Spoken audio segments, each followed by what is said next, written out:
এই বড়লা নদী এখন আমরা শুধু বর্ষার গল্প বলি, যে বর্ষাকালে ভরপুর হয়ে ভরে ওঠে, চারদিকে পানি হয়, দুই পাশে গ্রামের একদম কানায় কানায় ভরে ওঠে। কিন্তু গল্প শুনছিলাম গ্রামের মানুষের কাছে যে আজকে থেকে 20-30 বছর আগেও, এখন যাদের মধ্য বয়স পুরোপুরি হয়নি তারা বলছেন এই কি এই আগে কিরম দেখছো এটা? হ্যাঁ অমিয়া, আগে কিরম দেখছো কইতেছিল এটা নদী? কইতেছিল যে আগে 20-30 বছর আগে এই এখন যে আমরা আজকে চৈত্র মাসের সময় পানি থাকতো, মাছ ধরতো। কি দিয়ে মাছ ধরছে আগে? লার বসি, জাল গুলি বানায়া, হ্যাঁ কলা গাছ দিয়া, হ্যাঁ লাভ দিয়া টান দিছে, তখন মাছ এখন দিন যাইতেছে আর নদী বিলুপ্ত হয়ে গেছে।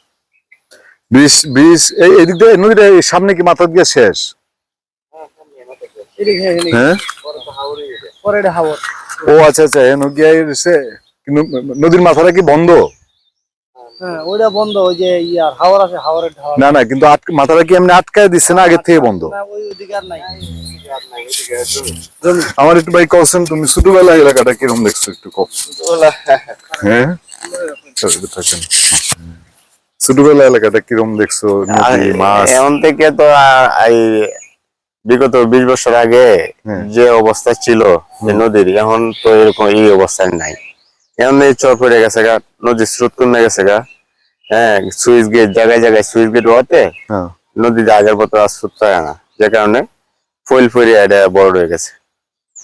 আগে মাছ কিরম দেখতে? মাছ তো পর্যাপ্ত মাছ থাকতো এই বড়লা নদীর মাছের। হ্যাঁ, আপনার অনেক সুনাম আছে। ঢাকা শহরের মানুষ চিনে বড়লা নদীর মাছ। এই নদীর বল মাছ বিরাট সুস্বাদু মাছ। হ্যাঁ, যে কোনো মাছ বিরাট সুস্বাদু। কি কি জাতের মাছ হয় এনে যে বল, এই বিভিন্ন জাতের মাছ। হ্যাঁ, এগুলা মাছ খুব কমই হয়, কিন্তু এই যেরকম বল হয়, এই কি কইয়াম, মানে জিওল মাছ ধরে এই নদীর মধ্যে থাকে। জিওল মাছ ধরে নদীর মধ্যে, শোল, টাকি, শিং মাগুর, গজার, হ্যাঁ, এরপরে আপনার ট্যাংরা, গুলশা, পাবদা, এরপরে বাতাই, এই বিভিন্ন ধরনের মাছ সবকিছু মিলে এই থাকতো আর কি। এখন পাওয়া যায় বর্ষাকালে, এখন আর এত সিজনে বেশি একটা মাছ মিলে না। নদী তো শুকিয়ে গেছে আপনাদের এন থেকে এই পর্যন্ত, এই নাসির আলী পর্যন্ত, না লরিভাঙ্গা পর্যন্ত 10টা মোটর আছে।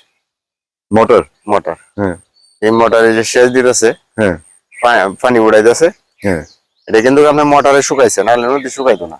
ওই জমিতে সেচ দেয়, জমিতে সেচ দেয়, অনেক জমি করে এটা দেয়। এনে একটা আউর আছে, এদিক দিয়ে হাতুন্নি আছে, এরপরে এই যে এদিক দিয়ে আপনার দুধ পাতলা আছে, বিভিন্ন কয়েকটা হাওরের মধ্যে পানি দেয় এই নদী থেকে। আর আগে নৌকা কিরকম দেখা গেছে এখানে? হ্যাঁ, নৌকা এই যে এই তো বাজারে ঘাট ছিল নৌকার এখানে। হ্যাঁ, এনে নৌকা ঘাট ছিল, এনে বড় বড় নৌকা আপনার এনে রাতে থাকতো। কি কি কি ধরনের? এই যে মনে করেন ধানের নৌকা, আম কাঁঠাল নিতে হইতো। হ্যাঁ, বিভিন্ন জায়গা থেকে আসতো ব্যবসা করার জন্য। সিলেট থেকে আইতো হাড়ি পাতিল নিয়ে।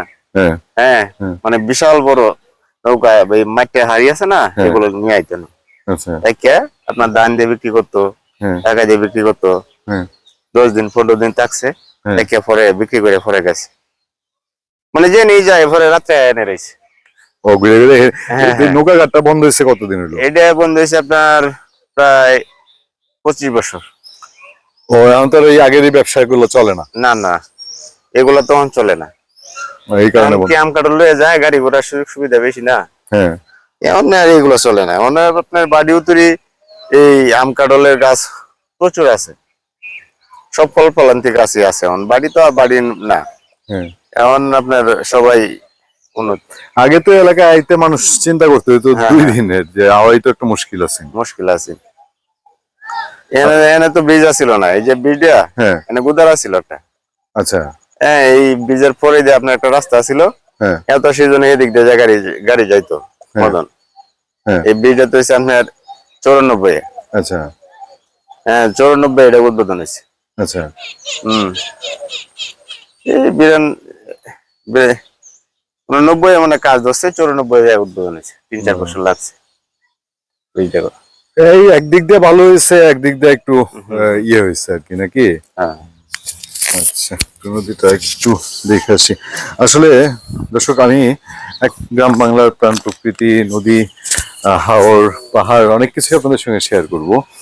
তবে এখন যে নদীটাতে আছি, এই নদীর গল্প বাংলাদেশে আরো শত শত হাজার নদীর গল্প, খালের গল্প, একই গল্প। হ্যাঁ, সাত সকাল বেলায় নদী শুকিয়েছে, কেন শুকিয়েছে অনেকেই জানেন, অত প্রকৃতির আলাপ আমরা না করি। তবে এটা ঠিক যে নদী চলে যাওয়ার সাথে সাথে মানুষের জীবনের নানান রকম পরিবর্তন হয়েছে, এবং তেমনই একটা পরিবর্তনের গ্রামে আমরা এসেছি। আমি আতিক রহমান পূর্ণিয়া আপনাদের সঙ্গে। আমরা আবারও আছি গ্রাম, মদন উপজেলার জয়পাশা গ্রাম। নানান কারণে বিখ্যাত এই গ্রাম, খুবই পুরনো গ্রাম, এখনো বিখ্যাত, এখনো প্রথিতযশা গ্রাম। এবং এখানকার মানুষ কৃষি নির্ভর, এখনো মাছ নির্ভর।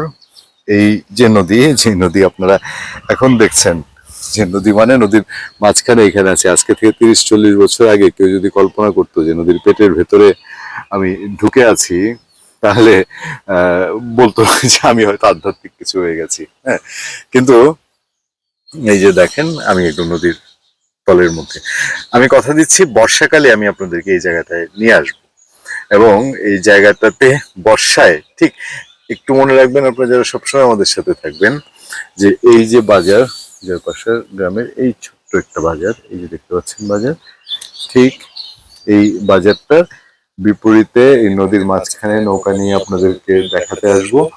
আমাদের এই ভিডিওটা থাকবে নিশ্চয়ই, তখন এখানকার প্রকৃতি আপনাদেরকে দেখানোর চেষ্টা করব একই রকম কিনা। এবং একটা নদীর গল্প, এরকম অসংখ্য নদীর গল্প আমি আপনাদের সামনে তুলে ধরার চেষ্টা করব। আতিক রহমান পূর্ণিয়া, ভালো থাকবেন, সুস্থ থাকবেন, সত্য, করুণা এবং সহনশীলতার সাথে।